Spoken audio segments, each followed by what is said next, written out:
आम्हाला अनेक पत्रकार खासगीत सांगा, तुम्ही काहीच नाही हो. अनेक जण आम्हाला सांगतात उगाच तुमची चर्चा होत राहते, तुम्ही काहीच नाही. संजय बनसोडेला बघा किती मताने निवडून आले, 95,000. 95,000चं मताधिक्य. संभाजीराव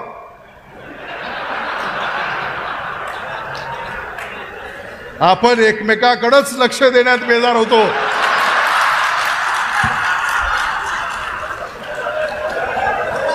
बघा ना, आहे की नाही. आणि बाजी कुणी मारली, संजय बनसोडे.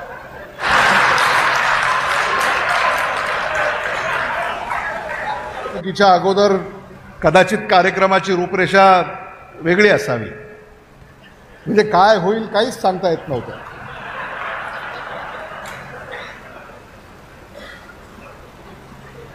झाल्याच असतील ना अशा चर्चा, काय उदय पाडले.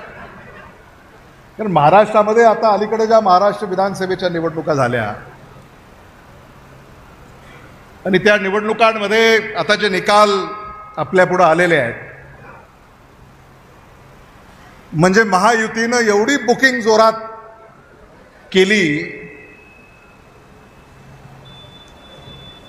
की महाविकास आघाडीला एकही फ्लॅट मिळू नये अशी, म्हणजे 288 फ्लॅटची स्कीम आता सगळ्याला बरोबर घेऊन जायची अशी आपण नेहमीच कल्पना मांडली. 288 फ्लॅटची स्कीम आणि तिथं जवळपास 240 तुम्हीच घेतले. तुमच्या आशीर्वादानं कसा बसा मी तिथं आपलं बुकिंग पर्यंत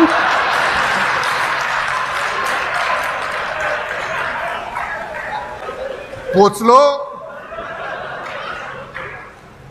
पावती फाडली आणि महाराष्ट्र विधिमंडळामध्ये प्रवेश मिळाला.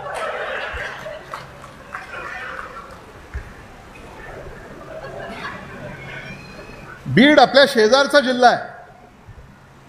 मसाजोगला मी काल परवा होतो. मसाजोग या गावाचे म्हणजे केज तालुक्यातल्या मसाजोग या गावातले 10 कुटुंब हे लातूरचे रहिवासी आहेत आणि केज तालुक्यातले 3-4 हजार कुटुंब यांचा रहिवास हा लातूरला आहे. मी आज कुठलीही राजकीय टीका टिप्पणी या ठिकाणी करणार नाही, कारण काल परवाच निवडणुका झाल्यात, त्यामुळे आता आम्ही सगळे थंड झालेले आहोत नाही का. मी विरोधी पक्षात आहे म्हणून तर थंड झालोयच, पण तुम्ही सत्ता पक्षात असून देखील थंड झालेले आहात. त्यामुळं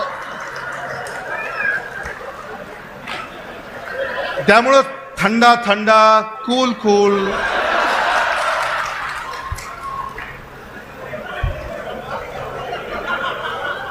आणि त्याच्यामुळं अलीकडं आमचं अधिक जमायला लागलेलं आहे.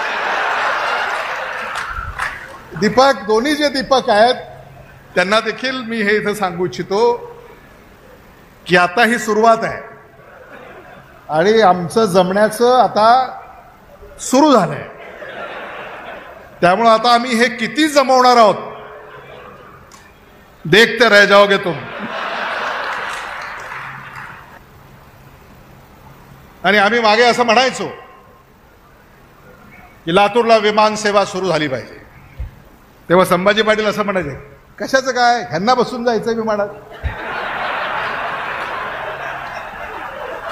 अशी टीका करायची. आहे का नाही शैलेश? म्हणजे लातूरला विमान सेवा सुरू झाली पाहिजे असं मी भाषण केलं, तुमच्यासाठी नाही हो, ह्यांना बसून जायचंय. आहे की नाही? आम्हाला अनेक पत्रकार खासगीत सांगा, तुम्ही काहीच नाही हो. अनेक जण आम्हाला सांगतात उगाच तुमची चर्चा होत राहते. तुम्ही काहीच नाही. संजय बनसोडेला बघा किती मताने निवडून आले. 95,000. 95,000चं मताधिक्य. संभाजीराव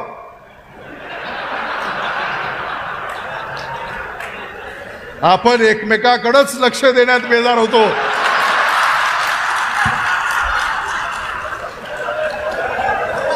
बघा ना, आहे की नाही. आणि बाजी कुणी मारली?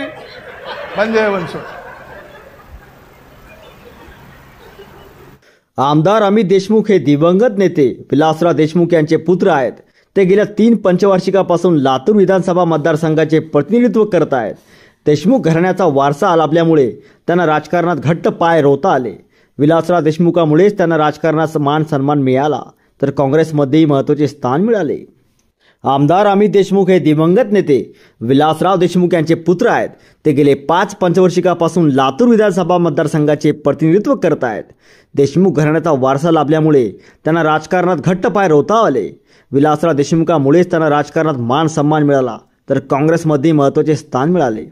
राज्याचे माजी मुख्यमंत्री विलासराव देशमुख यांचे पुत्र असल्याने त्यांना घरातूनच राजकारणाचे बाळकडू मिळाले आहे. वयाच्या अवघ्या 21व्या वर्षी त्यांनी राजकारणात पाऊल ठेवले. विलासराव देशमुखांच्या निधनानंतर अमित देशमुख यांनी लातूर मतदारसंघाची जबाबदारी आपल्या खांद्यावर घेतली. 1997 मध्ये त्यांनी लातूर नगर परिषदेच्या निवडणूक प्रचाराच्या माध्यमातून ते राजकारणात सक्रिय झाले. प्रारंभीच्या काळात त्यांनी युवक काँग्रेसमधून राजकीय प्रवासाची सुरुवात केली. 2009 मध्ये त्यांनी पहिली विधानसभा निवडणूक लढवली. विलासराव देशमुखांच्या या मतदारसंघात दबदबा असल्यामुळे त्यांना सहजपणे निवडणुकीत विजय मिळवता आला. 2014 मध्ये विलासराव देशमुखांच्या निधनामुळे सहानुभूतीची लाट असल्यामुळे लातूर शहरात मतदारसंघात त्यांनी 49,465 मतांनी विजय मिळवला. पण 2019ची निवडणूक त्यांच्यासाठी आव्हानात्मक होती.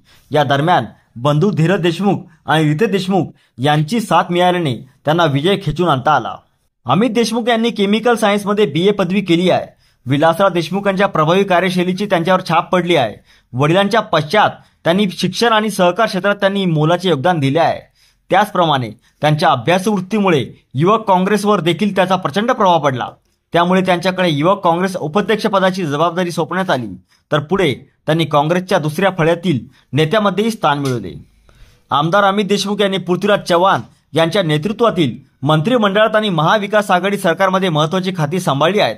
2014 मध्ये विधानसभा निवडणूक लागण्याच्या आधी काही महिन्याच्या कालावधीसाठीच त्यांनी मंत्री म्हणून काम पाहिले.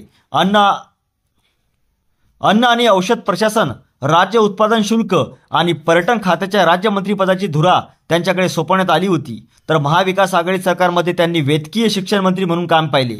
या व्यतिरिक्त लातूरच्या सहकार आणि शिक्षण क्षेत्रातील त्यांचे वर्चस्व आहे. दांडगा लोकसंपर्क असल्याने अमित देशमुखांना राजकारणात